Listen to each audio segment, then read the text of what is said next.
것은 민주당의 의지입니다. 자유한국당을 괴멸시키고 배제시키지 않고 같이 하는 그런 공존의 정치를 하겠다라는 의지만 보인다면 자유한국당의 선별 등원은 독선적일 뿐만 아니라 민생을 외면하고 정쟁만 계속하겠다는 민생 불참 선언으로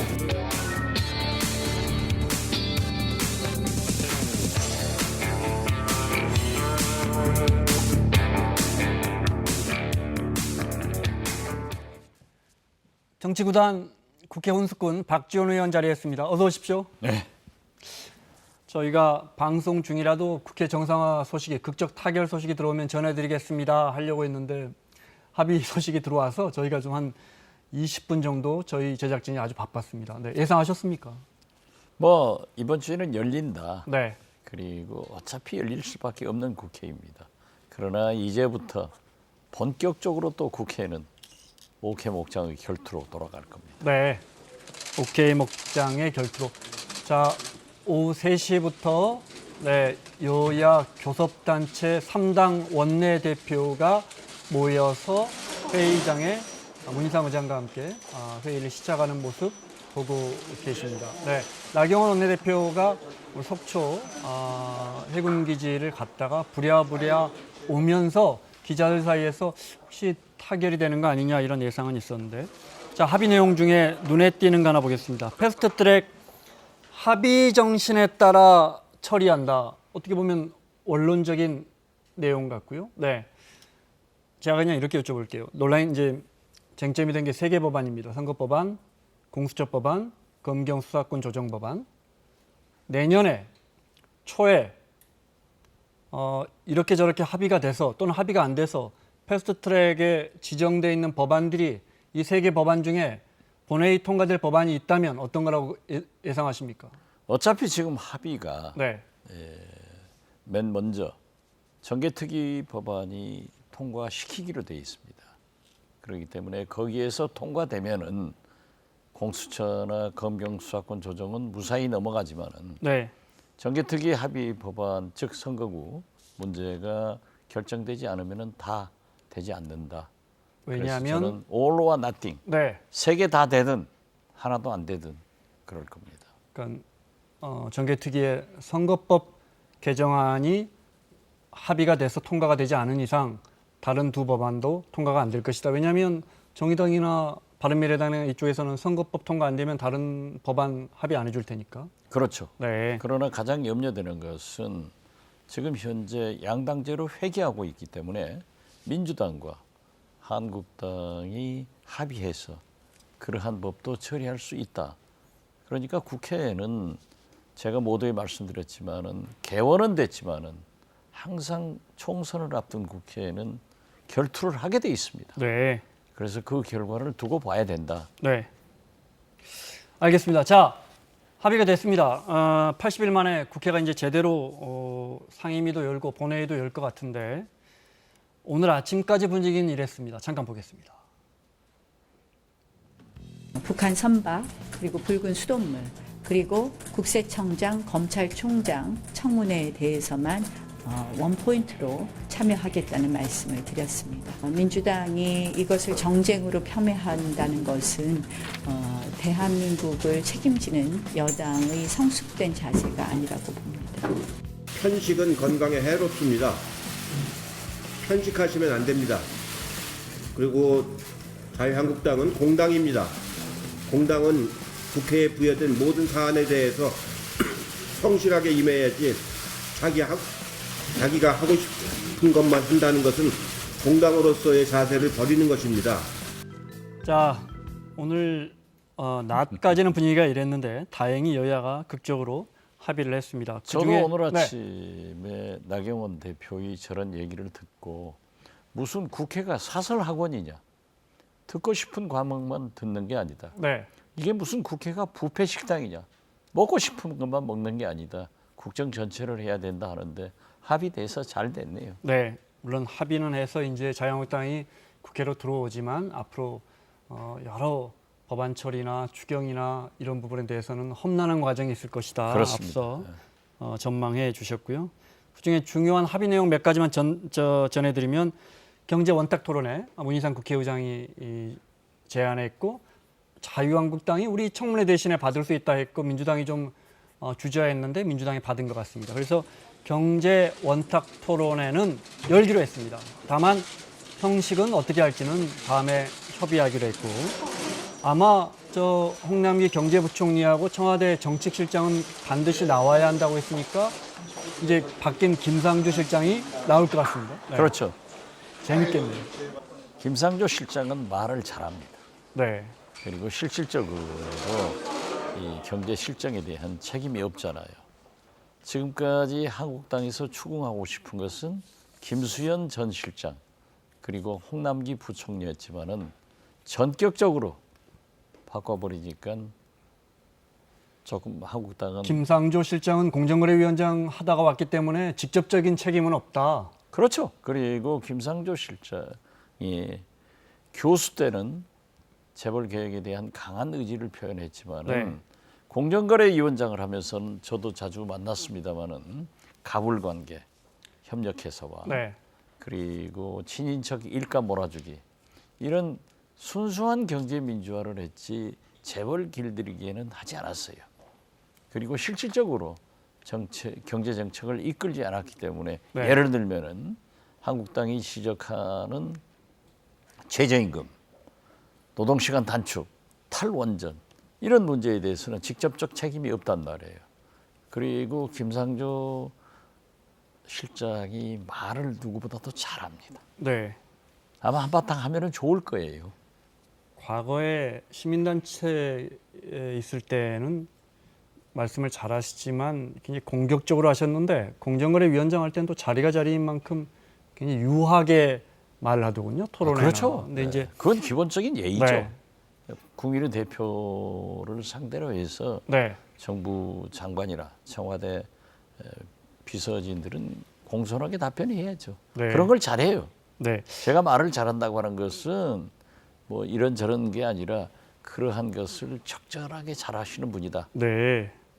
경제 원탁 토론회 열기로 합의가 됐고요. 추경 처리도 7월 11일이나 17일이나 국회 본회의 날짜를 잡았는데 아마 이맘때쯤 처리가 될 것 같습니다. 근데 이 중에서 자유한국당 요구를 일부 받아들여서 재해 예산은 우선 심사하기로 했다는 사실도 알려드립니다. 추경 처리도 문제가 없을 겁니다. 네. 왜냐하면 추경은 물론 우리 정부에서 편성을 했지만은 IMF에서 네. 경제 성장률을 지금 세계적으로 문제 아니에요? 다 하향 조정되고 있기 때문에 추경이 필요하다라고 했는데 네. IMF 제가 알고 있기로는 9조를 편성하는 게 좋다라고 10조 했는데 가까이요. 네. 예, 지금 6조 4천억밖에 안 했어요. 정부는요. 네. 예, 그렇기 때문에 저는 거기에 상당한 증액을 국회에 선물할 것이다. 그래서 무난하게 통과된다. 그렇게 네, 봅니다. 알겠습니다. 뭐 민주당이나 정부나 여당은 한숨 돌린 것 같습니다. 추경 처리도 합의가 된 것 같습니다. 자, 여기까지 국회 정상화 관련된 속보 전해드렸고요. 나경원 원내대표 앞서 해군 1함대 그 북한 어선 그 삼척항의 입항 관련해서 항의하기 위해서 해군 1함대 찾았는데 물론 들어가지는 못했습니다. 네, 자 영상 보겠습니다. 이렇게 돌아가지고 왔어. 북한 목선이 들어온 삼척항도 이렇게 돌아보고요. 해경에게 상황 보고도 받았습니다. 네, 1함대에 해군 1함대 사령부에 들어가진 못했습니다. 구멍난 안보에 대해서 걱정하고 하기 때문에 우린 진실을 좀 알고 싶은데 이 정말 철저히 숨기고 감추려고 하는 것 같아서 너무 안타깝고 정말 현장을 가서 보니까 우리는 이러한 상황이 오게 된 것에 분노까지 느껴졌어요. 알겠습니다. 우리가 그냥 언론을 상대로 이야기해요. 네, 감사합니다. 언론을 상대로 한 이야기도 들어볼까요? 네. 김영우 의원도 보이고. 함대 사령부를 방문하고자 하는데 이것을 이렇게 막고자 하는 청와대에 대해서 분노를 금할 수 없다는 말씀을 드립니다. 지금 국방부의 사기 운운했습니다. 저는 군인의 사기 운운했는데 이것은 바로 청와대의 사기 이야기하는 것 아닌가 하고 묻고 싶습니다. 해군 1함대 못 들어간 거에 대해서는 어떻게 보십니까? 저게 왜 막는지 모르겠어요. 들어가서 네. 회의실에서 브리핑하고 또 질문하면은 군이라는 특수 조직이기 때문에 네. 이건 군사 비밀이다. 또는 제가 답변하기 어렵습니다. 설명할 건 설명하고. 그렇죠. 저건 옳지 않은 것 같아요. 네. 저는 정부가 좀 그런 걸 서툴어요. 이번 어선 기술만 하더라도 15일 날 해경과 경찰은 한두 시간 안에 청와대까지 다 보고가 됐단 말이에요. 네. 그런데 그날 국방부 장관하고 합참의장은 합참 뱅커에서 뭐 다른 것도 대책 논의했겠지만은 언론에 어떻게 발표하느냐 이래가지고 지금 열흘 됐어요. 그러면은 김대중 대통령의 햇볕 정책은 튼튼한 안보, 한미 동맹, 한미일 공조, 중국과 러시아의 협력 속에서 한반도에서 전쟁을 억제하고 평화를 유지하면서 교류 협력하자고 합니다. 네. 문재인 대통령도 똑같아요. 그런데 그렇게 대북 유화 정책을 쓰려면은 안보만은 굳건해야 됩니다. 설사 정부가 실수했다 하더라도 그것을 사실대로 발표하고 강한 인적 조치를 했다고 하면 여기까지 안 갔습니다. 그런데 그러한 것도 실수하더니 네. 오늘 국회의원이 일함대 사령부 갔다고 하면은 열어서 얘기 듣고 할 말 못하는 것은 못한다고 얘기하면 됐지. 네. 원천 봉쇄를 하면은 야당이 국민이 납득하겠어요? 관련해서 문재인 대통령을 자유한국당에서 군 형법 위반으로 고발하겠다는 건 어떻게 보십니까? 그건 과유불급이고요. 뛴다 하니까 한국당이 너무 많이 뛰어요.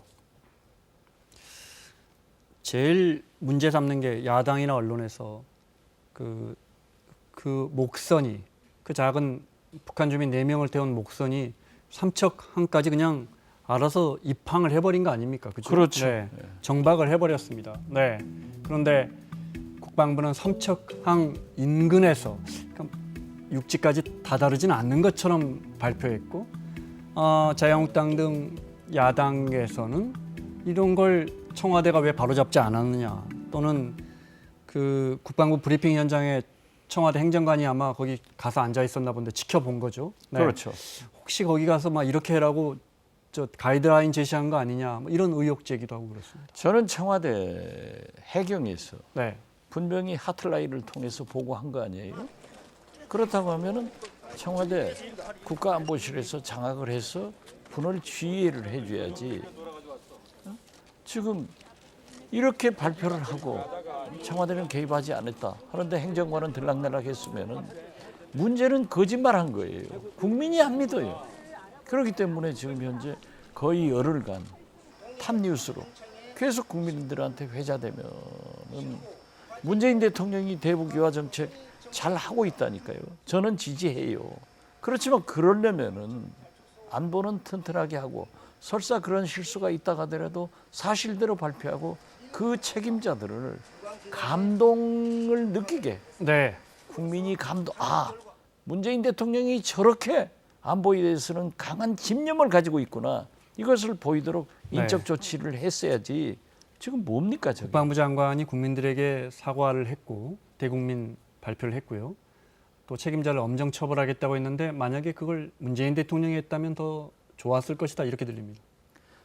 저는 대통령의 네. 직접 사과도 필요하지만은 국민이 특히 보수층은 비난을 하고 있지 않습니까? 네. 불안한 거예요. 그렇다고 하면은 그 의지의 반론은 저도 처음에는 그러한 사실을 몰랐기 때문에 정부의 발표를 믿었기 때문에 한국당에서 정경두 국방장관 나가라 했을 때 이건 과유불급이다. 네. 얼마 전에 장관 바뀌었는데 또 한단 말이냐 했는데 이건 용납이 안 돼요. 그러면 그 차상이 계급까지도 책임을 물어서 네. 절대 이런 일이 없도록 하고 철저히 사실대로 발표를 했으면 누가 탓을 하겠어요. 마치 김여정 제1부부장 만나고 왔는데 무건 처리해버리니까 오늘 또 기자들은 저한테 찾아다니면서 네. 무슨 말을 했냐. 정의용 국가안보실장과 김여정 부부장이 김여정이 조화 갖고 판문점에 왔을 그렇죠. 때 거기서 나눈 인사말들이 소리를 전부 제거하고 국방부에서 언론에 배포했는데 왜 그런 국방부가 걸 아니라 통일부죠. 통일부에서 그런 걸 왜 지워서 주느냐 이 말씀이시죠? 예, 그러니까 네. 기자들은 지금도 많은 국민들은 저도 이 주말에 3일간 목포에 있었는데 네. 무슨 말 했냐고. 왜 지워서 줬대요? 그건 나도 모르겠어요. 나는 이것도 정부의 실수다. 이렇게 생각하는데 네. 다 그러는 거예요. 그러니까 김여정 제1부부장과 정의용 국가안보실장이 별도로 만나서 얘기했느냐, 네. 무슨 말을 했느냐 하는 거예요. 그래서 지금은 국민이 지도자입니다. 숨기려고 하지 말고 있는 사실을 그대로 발표하면서 다 털어놔 버리는 게 국민의 낫다는 양해를 말씀이시죠. 구해야죠. 네, 저 알겠습니다. 제1함대 사령부 가서 저렇게 못 들어가게 한 게 저 국민들이 저걸 보면요. 저도 몰랐습니다만 아닌데 이렇게 생각합니다. 네, 알겠습니다. 군이 왜 저 작전에 실패한 군인은 용서할 수 있어도 경계에 실패한 군이 용서 못한다고 이건 그렇죠. 분명히 잘못한 건데 앞서 제가 말꼬리 잡는 건 아니고 국민들이 불안해한다는데 목선 하나가 남북 화해 시대에 목선 하나가 들어왔습니다. 군이 잘못했고 책임자는 당연히 책임을 져야 한다고 생각하는데 국민들이 이것 가지고 북한 군 뭐 특수부대가 이것도 목선 가지고 우리 해안선에 침투하는 거 아니야 이렇게 불안해할까요? 지금 남북 상황에서? 어떻게 됐든 뻥 뚫린 것에 대해서 네. 그리고 대처하는 방법에 대해서 숨기는 것에 대해서 불안한 거예요. 북한이 그거 아니 설사 무슨 네. 뭐 모타포트가 왔다 가더라도 그거 하나 가지고 되겠어요? 네, 알겠습니다. 이런 일이 생기면 그냥 다 국민들에게 털어놔 버리는 게 훨씬 낫다 이 말씀이시죠. 그리고 네. 책임자를 엄벌하면 엄벌하고요. 네. 대통령의 의지를 안보에 대한 굳건한 강한 신념을 가지고 계신다 네, 하고 안심하는 거예요. 알겠습니다. 자, 국회 정상화됐는데 오랜만에 영상 편지 한번 써볼까요? 나경원 원내대표에게 이렇게 얽힌 국회 실타래를 좀 풀어가면 좋겠다 조언을 국회 훈수꾼으로서 민주평화당으로 통화당 의원 말고 부탁드리겠습니다. 저 카메라 보실까요? 네, 시작하시죠. 나경원 대표 지금까지 저를 만나면 국회에 굉장히 들어오고 싶어 하는데 소원 이루어서 축하합니다. 이제 그렇게 사사건건 트집 잡는 세상은 지났습니다. 저도 트집 잡는 데는 선수였는데 저 지금 그렇게 하지 않아요. 그래서 국민들이 바라는 대로 협치를 위해서 한국당이 양보하고 져주세요. 그리고 경제, 청년 실업 해결을 위해서 많이 도와주시고 너무 이 목선 기술에 대해서도 적나라하게 까바치면 국민이 불안합니다. 잘하세요. 네, 여기까지 듣겠습니다. 저희는 출연자분들이 사사건건 말씀해 주실 때마다 고맙고 좋습니다. 네, 자 이슈 몇 가지 정리했는데 볼까요? 네, 첫 번째 이슈가요. 네, 보겠습니다. 황교안 대표의 아들 자랑이라고 해야 되나? 자, 이어서 바로 영상을 보겠습니다. 네.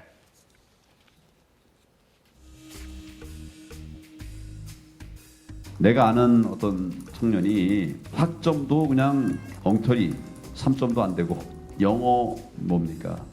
토플 공부를 좀 해가지고 그때로 말하면 800점 정도 이렇게 되고 그러는데 다른 스펙이 하나도 없어요. 없는데 15군데 냈는데 10군데에서 서류 심사에서 떨어졌어요. 서류 심사에서 통과한 5군데에서는 다 최종 합격이 됐어요.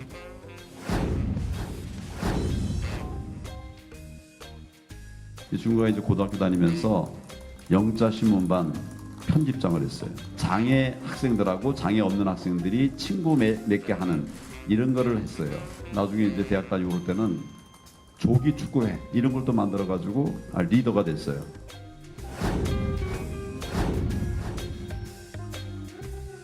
결국은 사람을 이제 면접해서 심층 심사를 해보니까 되더라는 거예요.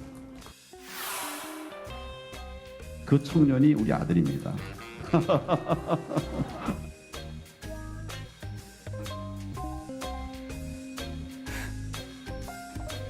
각 당의 반응 이렇게 나왔고요. 네, 해명도 들어볼까요? 점수를 높게 얘기했다면 거짓말이겠죠.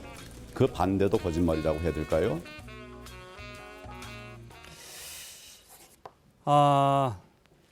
대학생들 만났잖아요. 그러니까 좀 재밌게 이야기하고 아들에 대해서 우리 아들이 이렇게 공부도 잘하고 연세대 법대 나오고 해서 KT 이런 데 그냥 단번에 합격해 버렸어. 이렇게 자랑하려고 한 건 아닌 것 같고 좀 재밌게 하려고 했는데 그게 청년들에게는 여전히 자랑처럼 느껴지나 봐요. 황교안 스펙 위에 더 좋은 스펙이 어디 있어요? KT에. 네. 그리고 이 정치인들은 저부터 자기 자랑을 굉장히 잘합니다. 그런데 저분은 정치한 지도 일천한데 얼마 되지도 않는 사람이 저렇게 아들 자랑을 하는 걸 보면은 앞으로 만약 대통령이 된다고 하면은 사리 분별력, 판단력이 부족해서 참 어렵겠구나 하는 생각을 하고요. 네. 또 저분 보십시오. 해명도 제가 나가다 보니까 잘못됐습니다. 간단하게 해버리는 거예요. 그러면 국민이 자식 자랑하다 그랬구나 했을 건데 저 해명도 해명이 아니에요. 낮은 자랑하고 점수를 있는 거지. 높게 얘기했다면 거짓말이겠지. 그 반대도 거짓말입니까? 이 부분 어떻게 보십니까? 아니 글쎄요. 네. 어떻게 됐든 누가 저 말을 납득하겠어요. 그렇기 때문에 해명을 할 때도 네. 내가 그냥 말 나가다 보니까 아들 자랑했는데 국민 여러분 대단히 잘못됐습니다. 죄송합니다 하면 될 문제를 저렇게 변호사 변론하듯 오랫동안 돌아가면서 하니까 저분이 대통령 되면은 국정도 저렇게 어렵게 하겠다 그럴 거예요. 당시에 아버지 스펙 때문에 된 거 아니냐. 일부 언론에서 2011년입니다. 네, 아들이 KT에 입사한 게 공채 통해서 입사를 했는데 2차 심사위원 4명이 모두 면접에서 올 A를 줬더라 해서 제가 당시에 황교안 대표의 직함을 봤더니 2011년에 부산 고검장 때 무슨 2011년. 부정이 개입됐다고는 말할 수 없고요. 아니죠. 확인된 게 없으니까. 네. 지금 2019년의 대한민국과 2011년의 대한민국은 엄청난 변화를 했습니다. 그러면 검사 아들도 권력의 아들인데 부산 고검장, KT 공기업 아니었어요? 그냥 알아서 긴 거예요. 무슨 부정이 개입한 게 아니고 아버지가 고검장 정도 되면 그냥 면접에서 이게 잘 하려는 그럴 관행이 수밖에 있었다. 없죠. KT는 아직도 공기업 관행이 남아 있고. 그렇죠. 그렇게 짐작하시면 아니 되는 말씀이세요? 그러니까 벌써 9년 전 아니에요. 8년 네. 전. 그러면 그때 어떻게 우리가 살았냐 이거예요. 네.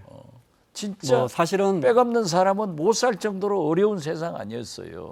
지금 말씀하신 걸 제가 뭐라고 말씀드리기 조심스럽네요. 그런데 물론 그 시절 지금보다 훨씬 그런 관행이 많았다는 걸 그렇죠. 저도 기자 생활 해보면서 압니다. 무슨 말씀인지 충분히 정황은 알겠는데 공부 열심히 해서 황교안 대표 아들이 공부 열심히 해서 거기 가서 취직했다면 매우 억울할 일입니다. 지금 말씀은. 그러니까 뭐하러 저런 소리예요. 나는 네. 아마 사모님이 당신 헛소리 해가지고 우리 아들만 버렸다고 나 가정불안 날 것 같아요. 저는 박지원 의원님과 매주 월요일 날 뭐 이렇게 이런저런 이야기를 나누는데 두 따님 이야기하시는 건 들어본 적이 없네요. 자랑하시는 건. 저도 많이 한다니까요. 들어본 적이 없는데. 그렇지만은 네. 저렇게 본계적으로 하는 사람은 알겠습니다. 옛날 그렇잖아요. 저 불출 일각에서 어쩌고 했죠. 이회창 총재 와 많은 비교를 합니다. 둘 다 꼿꼿한 법조인이고 굉장히 품격 있는 모습을 갖춘 교양 있는 모습을 갖춘 정치인인데 뭔가 단점을 꼽자면 정치인으로서 뭔가 다른 나라 사람인 것 같고 서민적인 이미지가 좀 부족하다 해서 계속 서민들과 주민들과 이렇게 친근한 이미지를 갖추려고 하는데 옆에서 보고 있자니 이게 잘 안 되는 것 같아요. 황교안 대표가. 제가 맨 처음부터 이해창의 길을 가고 있다 하는데 요즘 한국당 내에서 저때 지금 아침 저 때도 저 청소하시는 우리 저 분들 보시면서 저분들은 누구죠라고 해서 또 저 기사가 한 줄 됐었거든요. 아니 글쎄 네. 그러니까 딱 이해창의 길을 가고 있다라고 제가 정리를 했는데 그 네. 후 친한국당 인사들도 이해창의 길을 가고 있다 하더라고요. 네. 그러니까 조심해야죠. 자, 두 번째 한번 볼까요? 네. 최근 이슈가 된 것 중에 하나. 네. 이건 어떻게 보십니까? 김정숙 여사가 대기업 CEO들 만난 걸 가지고 자유한국당에서는 비판의 목소리가 나오더라고요. 대통령 부인이 무슨 대통령이냐 이런 지적은 어떻게 보십니까? 제가 영부인 하는 일까지 얘기하겠습니까? 네. 이호 여사는 혹시 기업인들 만난 적 있습니까? 그런 적 없습니다. 없고요. 네.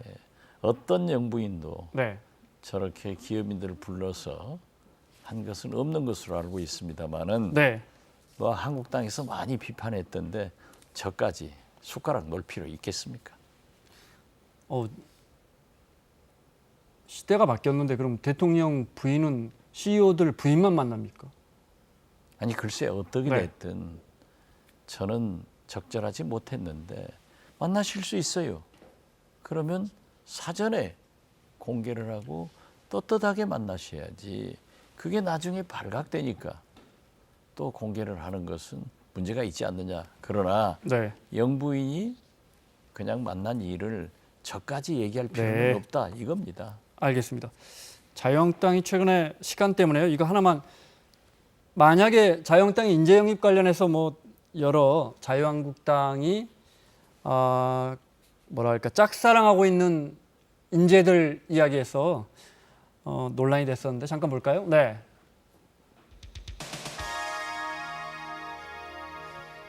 저희가 이렇게 질문을 바꿔봤어요. 정치권에 영입하고 싶은 인사 박 의원이 만약에 민주평화당의 인재 영입 위원장이라면 한번 보여주실래요? 보기를. 네.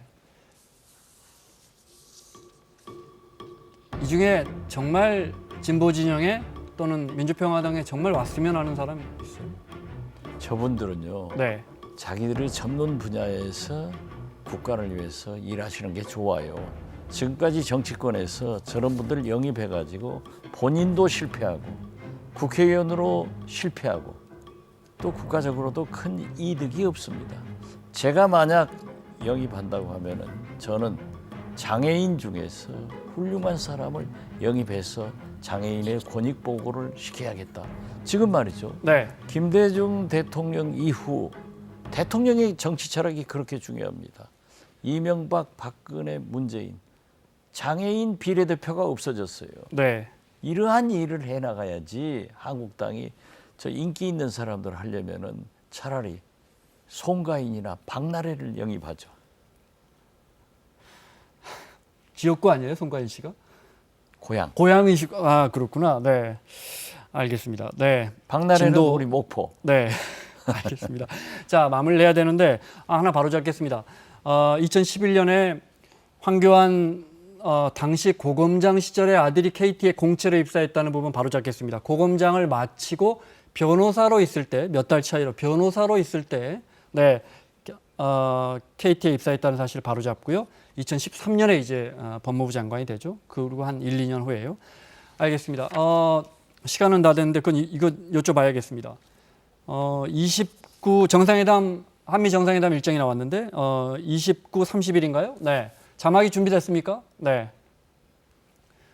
아마도 30일 날 한미 정상회담을 하는 것 같습니다. 그동안의 언론의 관심은 트럼프 대통령이 혹시 와서 DMZ를 방문하느냐, 외신들도 일제히 이런 전망을 하고 있고, 아니 그러면 트럼프 대통령이 DMZ를 가면 혹시 김정은 위원장도 잠깐 와서 깜짝 만남을 하지 않을까라는 세간의 예측 어떻게 보십니까? 저는 오늘 아침 네, KBS 1라디오하고 인터뷰를 하면서 김정은 위원장과 문재인 대통령 3일밖에 안 남았지만은 원포인트 정상회담의 가능성도 있고 트럼프 대통령은 반드시 DMZ 가고 네, 거기에 김정은이 나타날 수 있다.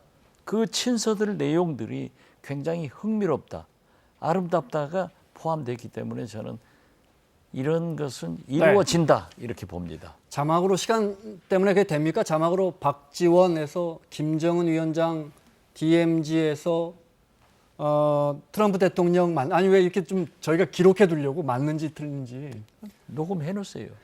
제가 말해서 네, 틀리지 않아서 제가 살아있는 유일한 정치 구단입니다. 압니다. 네, 그래서 늘 모시는 거 아닙니까? 자, 여기까지 듣겠습니다. 지금 말씀하신 게 만약에 이루어진다면 29일 이번 주 토요일입니다. 지켜보겠습니다.